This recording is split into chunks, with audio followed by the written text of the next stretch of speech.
cover that up first so I don't go big in the screen.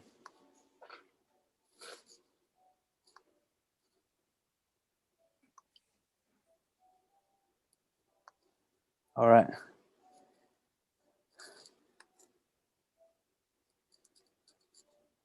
We're back. Okay. So it won't echo in the background. Okay. And we are live, and I'm watching it on the on my other screen. Okay. So Perfect. So, you want me to go ahead and start? yeah, go ahead and start, and I'll just anticipate looking at the chat and stuff if anything Okay. changes. Perfect. Well, Dalton, welcome to the journey. And as you know, we've been doing the journey for a couple of years. You actually were my first guest and my the original producer, doing all the behind the scenes stuff. And as the last 2 years have gone on, we've looked at different ways of experimenting with this platform and being able to try to not only talk about topics that you and I are both interested in, but then also how can we possibly send out a message that could maybe drop a seed of hope or possibility or curiosity for whoever may be listening. This particular series that we're looking at is on spiritual formation and all those questions that we may have around spiritual development and the transformational aspect in our own spiritual growth. And so I know that just as long as I've known you, your journey has also gone along that path from very much intellectually and relying heavily on intellect to some interest in stoicism to now you're exploring and just looking at different from all variety types of different religions to different forms of spirituality. So yeah, tell us just a little bit about your journey along, because Well, one thing I would say right away is, like, when you reached out and we were talking about what topic, I was excited about it because I started this book club recently for the School of Wrestling platform, and I started with this book called Road to Character. And I've read it in the past, and it really impacted me. But I was like, what a great opportunity to introduce it um, to the wrestling community. And one thing that is the constant message is about humility, and how character, specifically how humility is part of character, and how it's developed through a I would say a well experienced life. And not meaning well meaning it was all perfect, but well meaning you go through stuff. And we've talked about it before. The more the longer you're experiencing life, the more hero's journeys you go on. And as you go on more and more throughout your life, um, some are worse than others, some hurt more than others. But when you get through that's how that humility is developed and created. So I was excited about the topic. well, and they're in different kind of, and I don't know, I might have probably my strongest understanding and background is in Christian spirituality and in Christianity, and probably second to that would be certain Native American spirituality, and just because I've spent more time diving into that and looking into that, but and I may be wrong about this particular, but from a Buddhist perspective, I believe the teaching is that you will keep coming back to the same lesson or keep coming back and meeting the same teacher, even if it's in different forms, until you learn what you yourself need to learn. And so when you talk about that hero's journey, sometimes the obstacles that we face and the dragons that we're facing in that dark night of the soul, that initiation phase, we we encounter different ones because maybe we're going to get the lesson this time. And so for me, I've come to realize that it isn't about uh, it's less about wanting the to be removed, someone else to be the hero of my story. It's more about, okay, what is it that I need to learn about Kevin that I'm not learning, that now this obstacle is providing that opportunity. Um, And so here's something that just like recently I was wrestling with, and this has happened more than once, but in some spiritual development, and as I'm kind of uh, growing, there's also this moving from the familiar and what normally allows me to kind of feel grounded and grounded, just period grounded, which then I associate that groundedness with being in that flow, which I associate with that feeling of spirituality. Um, as I'm making this transition and development, things don't feel the same way. And just recently, in the last couple of weeks, I was meditating and praying of wanting, longing for that feeling of familiarity. And there in the past, there had been certain triggers that would bring me to that humility, that would bring me to that I feel out of control type of thing. Um, and this time it was something a little bit different. It wasn't the normal trigger, which I had already kind of had some response. I already knew how to respond to that one. And this was a little bit different. And it was doing something that I hadn't had in a long time. It was, I'd wake up in the middle of the night to go to the bathroom, whatever, and then I'd start thinking, and I wasn't going back to sleep. So I'm up 2 o'clock in the morning, and we're not sleeping, right? And in my default at that time period is wanting to figure it out, find a solution, try to figure out why is this happening, whatever it is. At the same time, there's this knowing that I just have to let it go. And then when they talk about this concept of emptying yourself, just being humble and empty yourself, I got the concept that that's what I'm supposed to do, but I keep getting triggered back. I keep on getting tripped back to what I want to figure this out. Why is this happening? Why are they thinking this way? Why is this going on? And there was this wrestling back and forth between how it was, and my thinking was winning, which of course was preventing the sleep from happening and from any peace. Yeah. Well, it's ironic. I mean, last night when I was telling you about these conversations I had, and I was anticipating, like, okay, so I went into the conversation hoping that I could find somebody who would be interested in like topics and want to engage in a meaningful way. And after the conversation, instead of normally when I find out that it's possible that we can have a really cool dialogue and it was exciting, then I get, like you just said, where I stay up and I get more focused on the future because of all the positive ideas and flow of energy that comes with the realization of like-mindedness coming together, right? And last night was different because instead of that, I felt so much more trusting because Mm, I was not they talk about a lot of people talk about the idea of grace and the idea of things that you can't control.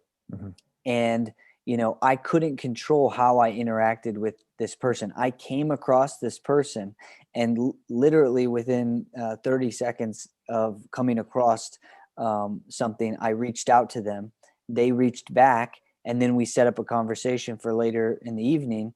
And then it just happened to be the one in a million people that I was like, oh, I would love to talk to this person. And even to the point where I asked them, have you ever, how many people do you talk about these topics with? Oh, nobody. I can't find anybody. Like, you're one of a kind. And I'm like, mm. how crazy that it just all happened in such a swift motion. And it was like, yeah, I'm not going to get stirred up. I feel like everything's happening exactly as it should.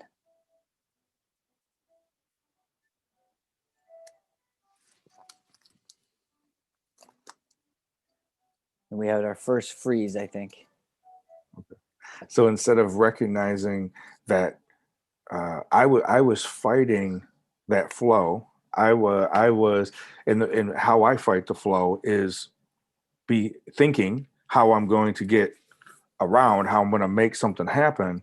And that's Kevin fighting it versus like what you did, give yourself grace to just kind of flow with it, right? And they talk about this idea that when Jesus was teaching, they talked about that to come as childlike, to be childlike, to be like a child, and come and come to him, or come to a situation. And I think that if we don't look at the context of that situation, we go, okay, so that's being childlike, like being immature, like just being silly, not taking things serious. And I don't necessarily think that's what he meant, because typically if a rabbi or a teacher was talking, his audience would only be adult men. There would not be any women. There would not definitely not be any children. And so he would have a rabbi would have a very specific audience. And so him saying to come like a child must not mean to be childlike. It must mean something. It must mean something else, right? It must mean, what is he meaning by to be open and be like a child? And so um, Yeah, they mentioned, it was again just ironic that you mentioned this topic, because this book talks a lot about the connection between the childlike humility, how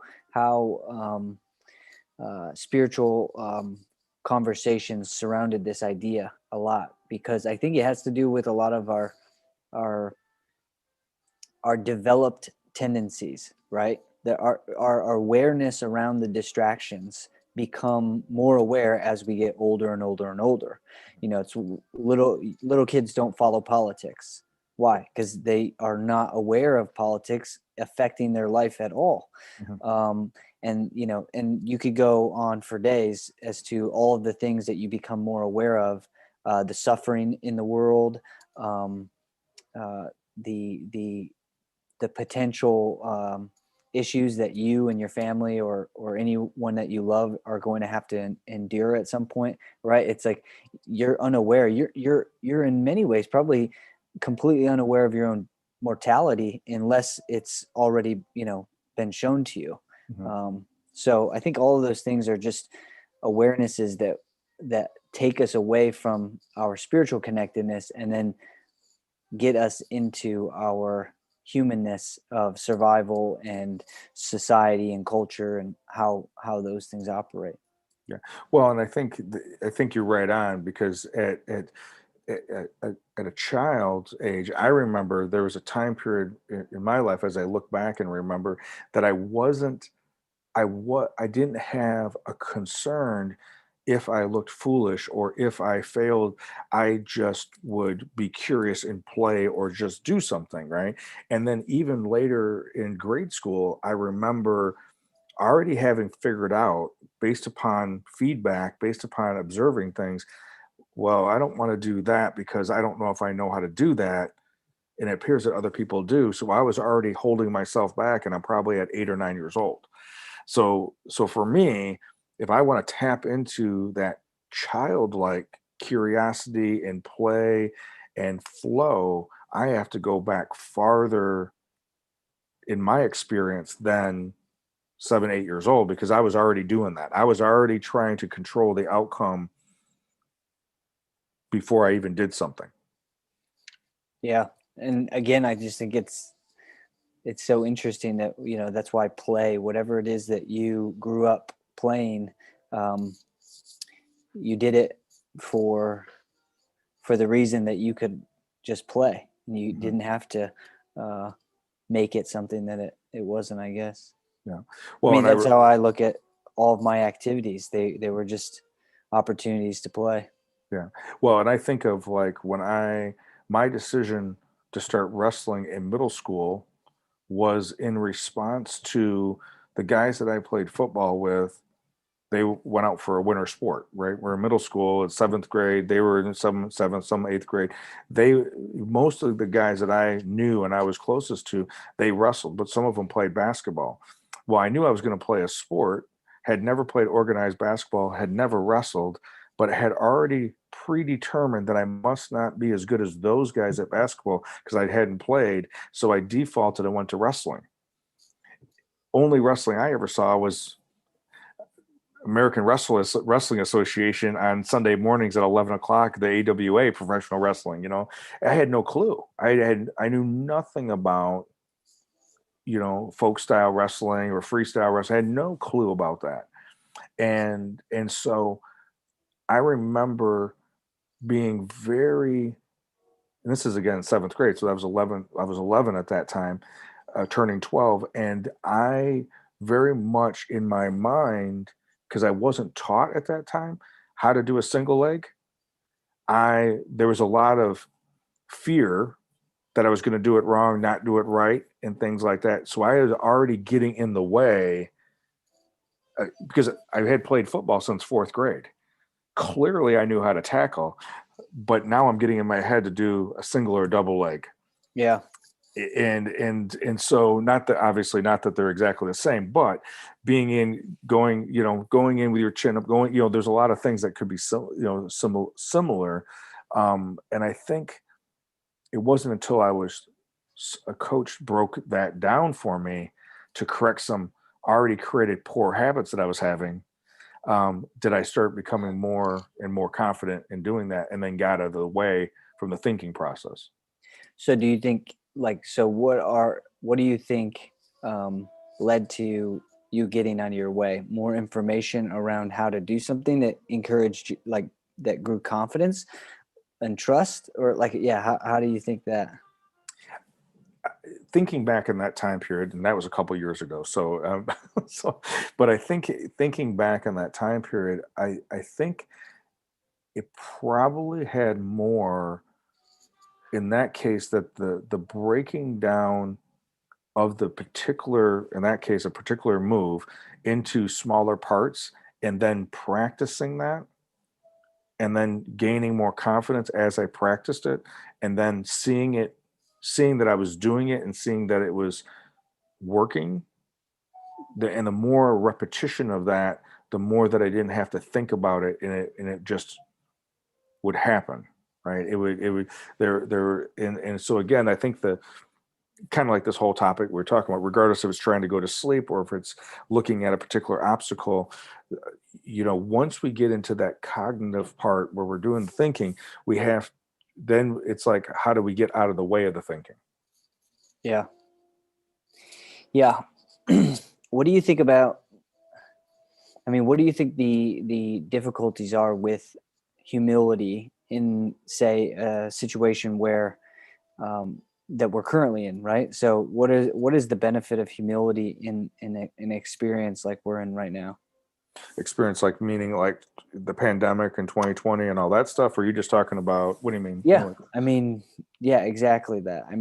The uncertainty with what is actually suffering, what we are actually suffering with in this situation, right? It seems like there's a lot of things that are um, confusing our senses as to what we're actually dealing with, right? Because nobody is, like, the news is talking to us, as opposed to like we're outside feeling pain and anguish.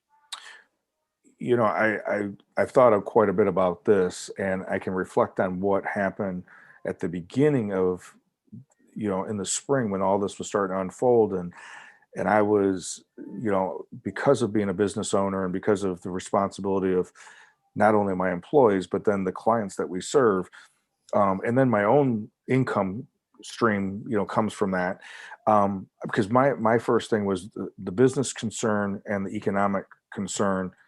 It wasn't really about the health concern aspect of it in March and April.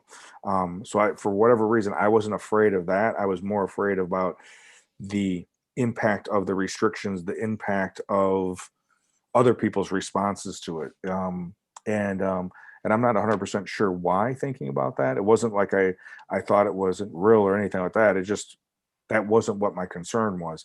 Um, but I clearly couldn't control another restriction happen, the governor doing this, the president doing this, clients responding by canceling appointments because they didn't know what was, what was happening.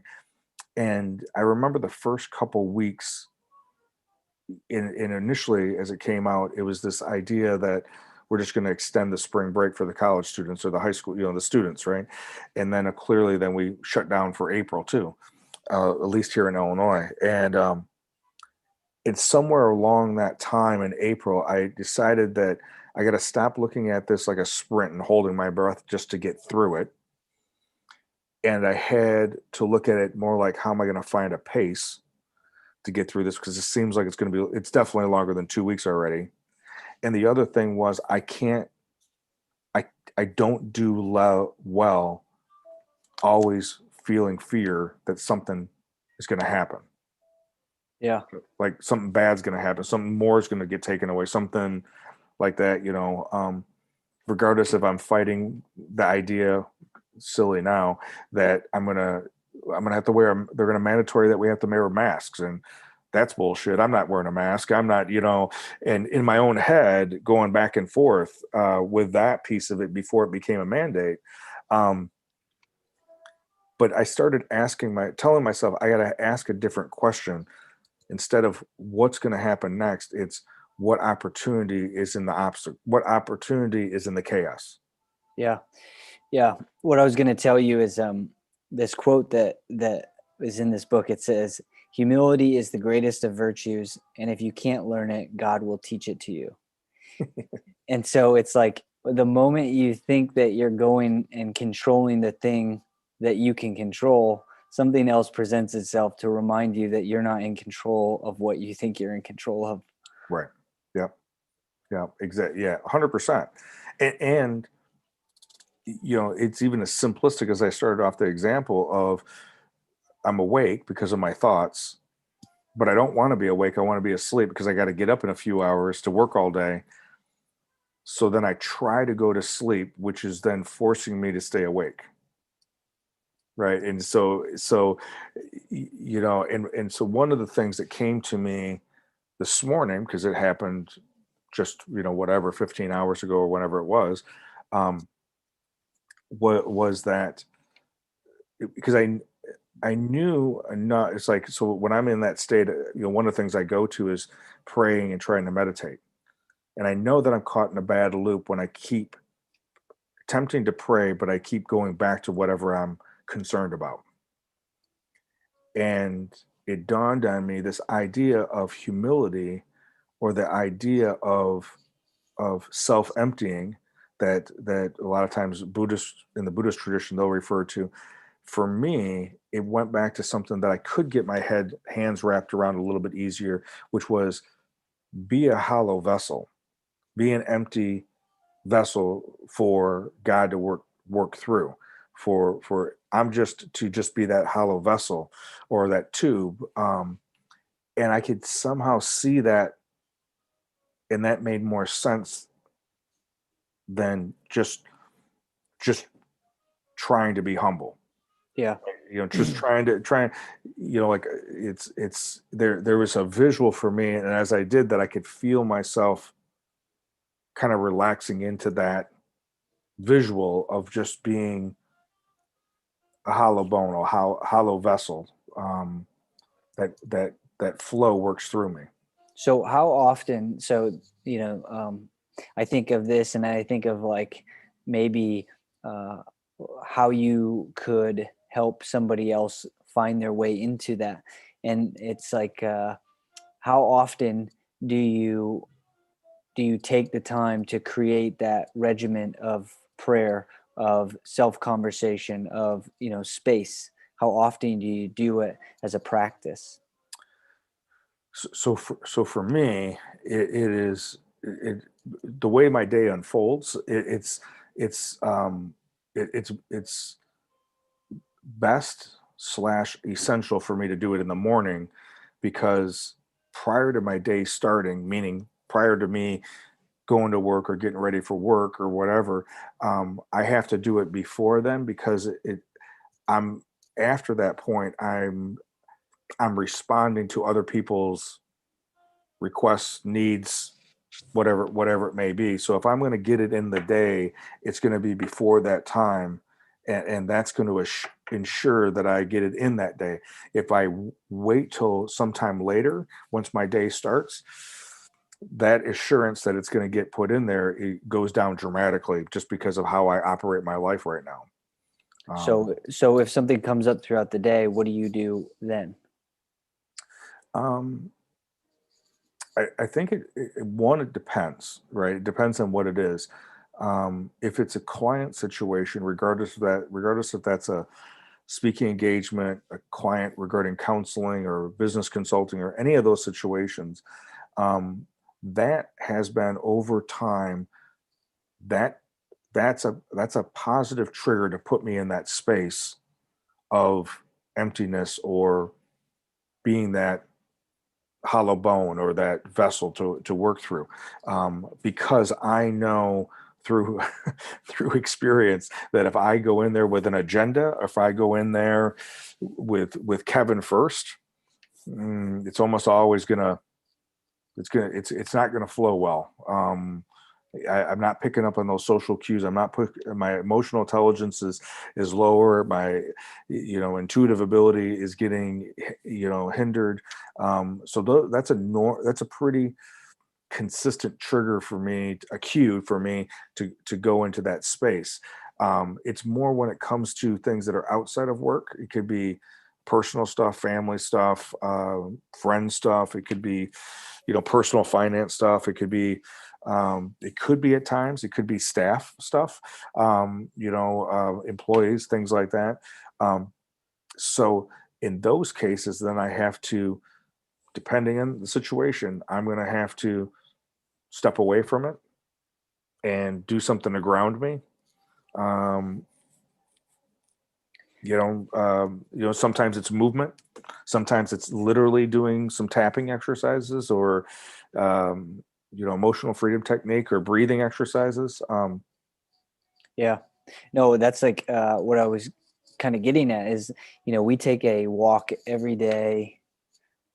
I think anywhere around 1:30 or 2 o'clock, we just go outside. Like we did it today, we did it yesterday. It was so cold, but we bundled up and just went out for a walk.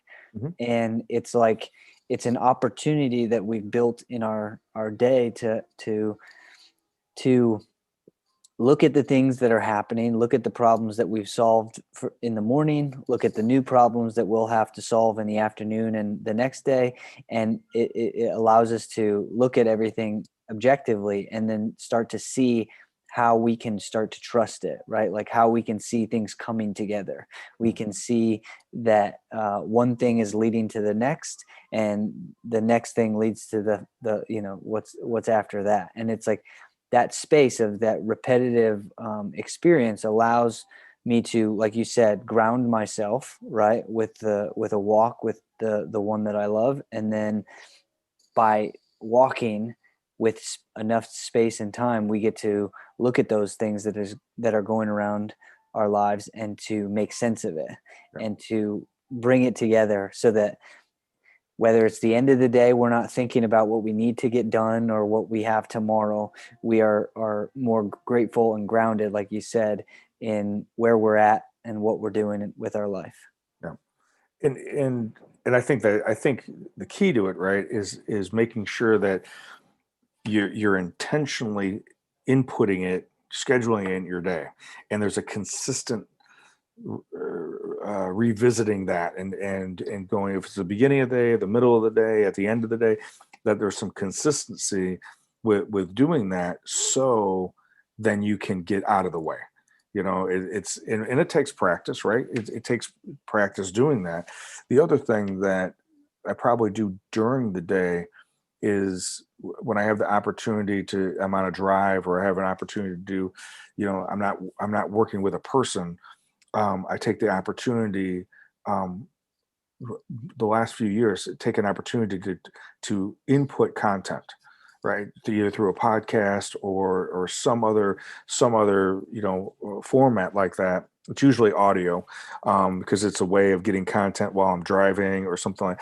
And again, it's one of those things, very much like that curiosity. I don't know for sure. I'll go through my the I don't know what you would call it, my library of different people that I listen to, and then I will just go.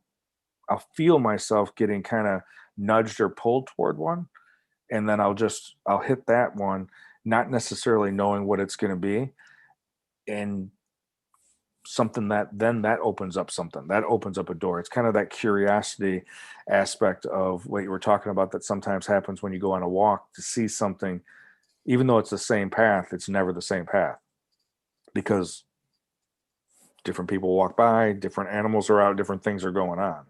Yeah.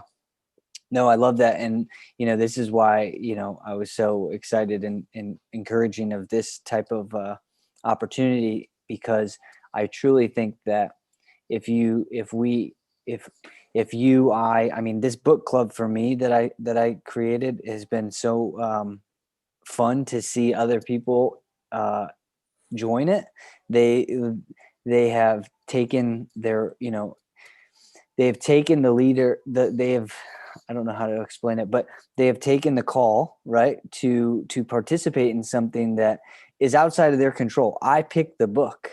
Right. They're trusting me, and obviously I feel excitement and also some some pressure on delivering a good book. But because I've read a few of these books already, I'm so confident in what they can provide from a conversation standpoint after you read it.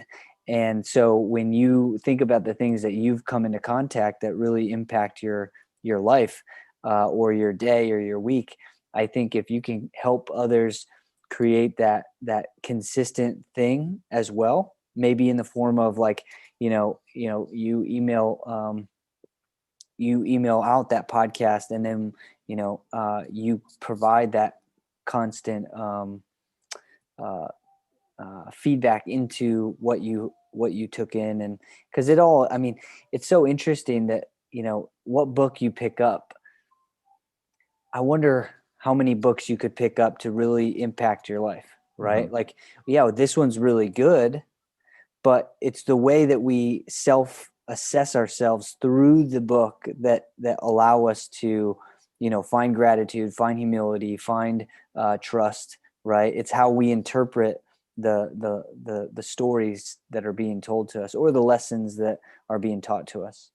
Well, and I think that's the benefit of doing that, and kind of like like we've talked about, the idea that we'll put out a certain passage or a certain parable or a certain story, or of whatever it may be, and then the idea of you reading it and I reading it, and where we're at when what does it say to us at that moment, and then someone else talks about it, asks questions about it, what does it say to them at that moment.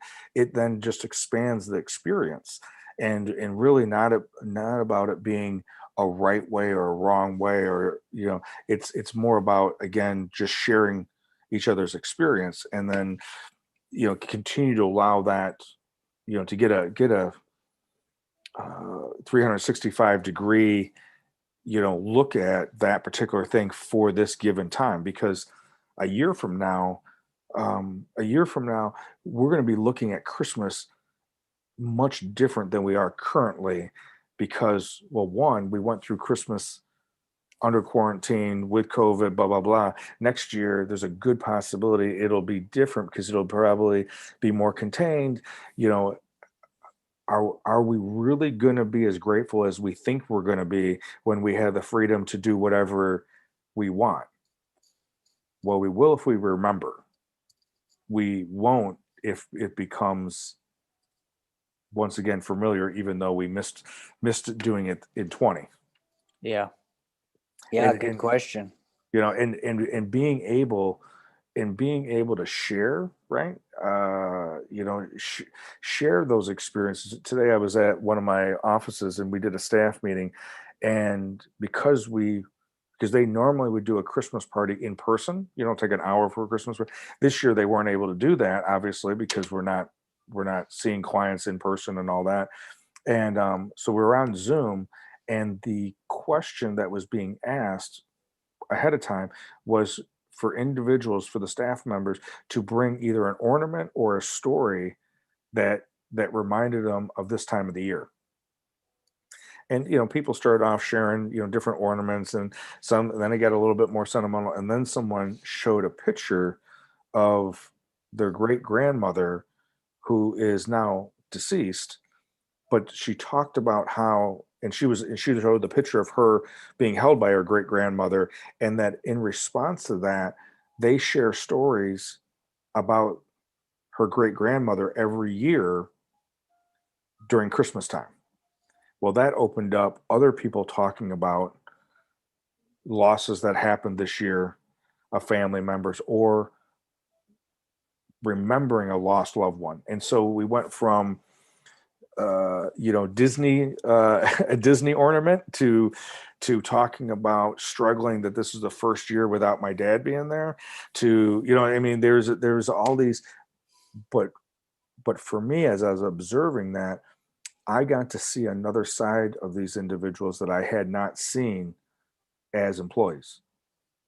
Now I know a little bit more of their story, and a little bit more about that. And that made it a richer experience for me, let alone now I have different ideas about different traditions that we could do, or different things like that. So I'm looking forward to being able to, share a passage, share a story, and then just having a discussion about it, and then potentially even get feedback from other people, about what they think about it, or if they have questions, we can explore those together. Yeah, that's really cool.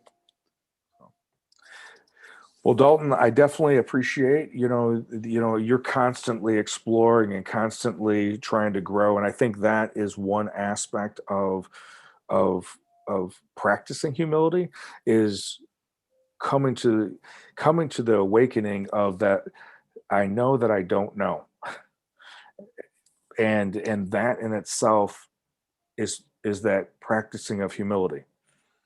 I was reading something earlier about the idea the difficult thing about practicing humility is because it is an art of practicing humility, because as soon as we start faking like we're supposed to be humble, because that's how we want to be perceived, we're being self-centered. We're being Yeah. centered on self. so Yeah. it's kind of like, I don't want to be judgmental toward other people. I don't want to be judgmental toward other things, and then I get judgmental about people who are judgmental. I'm doing it right, and so I think humility kind of works that same way. How do I Well, I think know? well, I was just sorry to cut you off. I think what you said about gratitude is I think when you're grateful, you truly connect to the idea that there are things outside of your control. And uh, um, yeah, I just think of, like you said, I mean, when we think about or talk about the ones that we've lost, that we love and that we miss, right? It's like there's no other way to be humble and then grateful that you have the opportunity that you do right now, thinking of them, and that they're not here. Mhm. Yeah. So Yeah, I mean, there's in my mind, there's no doubt, if I am thinking about someone, or specifically someone who's no longer physically here, if I'm thinking about them, they are emotionally, mentally, and spiritually here. And I'm now creating a current memory. They may not physically be here, but I'm creating a current memory. On December, whatever today is, December 16th, I'm creating a memory, even though he may have died 5 years ago, because I'm currently thinking about him, talking about something that may have happened at another time period. But happening at the moment. Yeah. So, um, and I think that, aspect, and not that that takes the grief away. It's just a way of doing the grief. Yeah. No, you don't know. I agree. It's, yeah, I think this stuff is always going to always going to present itself, right? And Hmm. that's why I asked you about the rituals and the habits that you participate in order to remind yourself to be connected. Because, um, yeah, I literally had this conversation this morning with a guy who is an Olympian, Hmm. and he talked about his depression after the Olympics, and it wasn't due to the Olympics; it was due to life in addition to the like. And I just thought it was so interesting. Like, he got to the highest of highs in his athletic career, and then life came calling the next year or 2 years or whatever it Hmm. was. And it's like, wherever you feel, wherever you're at, be grateful for the fact that you're there. And and even if it's painful, it will pass, and there will be more pain and more happiness, and more pain and more happiness. And yeah, those rituals, those reminders are helpful along the way, I think. Yeah. And not knowing this particular individual or what was going on, I can relate to that from an aspect of when I was getting ready for either a bodybuilding show, or I was in the season for a particular activity, or sport that I was doing, or something like that, where it was on. It was super intense. There was a timeline you had to perform, all those types of things. Even though that was difficult, and even regardless if I won, lost, whatever it was, however I placed in that, afterwards, the part that was melancholy, depression, whatever it may be, is that now normal life was such a different pace compared to the pace it was when I was preparing, because every hour was counted for, everything I ate was counted for, every workout was scheduled and was a certain way. And now life is all these other choices, and there wasn't necessarily something to channel my energy toward. It was just, sure, I could have whatever I wanted to eat, sure, I could go and do or not do whatever. Ah. I was so used to, it's kind of like being on the interstate, going 75 miles an hour, keeping up with the traffic flow, and then all of a sudden, you know going on the ramp and then getting into flow of traffic, it's at 45, and you're like, why am I going so slow? Well, I'm still going the speed of traffic. It just, in comparison to going 30 miles an hour faster, this feels weird. This seems like something's not right, and I don't know if that was what he experienced or not, but I just reminded me of that. There's one other thing I wanted to mention before we uh, end for today. The idea that this morning, when I was wrestling with those thoughts and couldn't go back to sleep because I was thinking about the thoughts, right? And I knew that I was intellectually, I knew what I was doing, and I couldn't, I couldn't get out of the cycle. At some point this morning, I looked at the clock and I went, okay, fine, surrendered. I'm not gonna, this ain't happening. And I went downstairs and I worked out. And I did my workout, even though it was an hour earlier than normally, meaning it was at 4 o'clock instead of 5:30 or whatever it was. Um, I did that workout and had a really good workout. I came back upstairs, still having more time before I had to get ready to leave for the day, and I was in a different mindset, and was then able to quiet my thinking, which is something that happens consistently with me, even though I don't always do what I know that most likely will work. That movement, or in this case, actually intense workout, allowed my brain to get out of this fight or flight or whatever I thought was threatening me mindset. And even though I didn't necessarily have any solutions, it didn't have the same grip on me as it seemed like it did before I went downstairs to do my workout. Yeah. You tame the beast. And it was in between my ears. Yeah. I mean, that's yeah. It's what I hope other people start to do. You know, when this whole thing happened, I went into the weight room. I went into the training just because, you know, it if you're if you come to a fight exhausted, then you don't put up much of a fight. And like that's the idea that you should bring towards your psychology. You know, sometimes people who are extremely sad can cry themselves to a point where they're exhausted, and now they can wrestle with the idea better.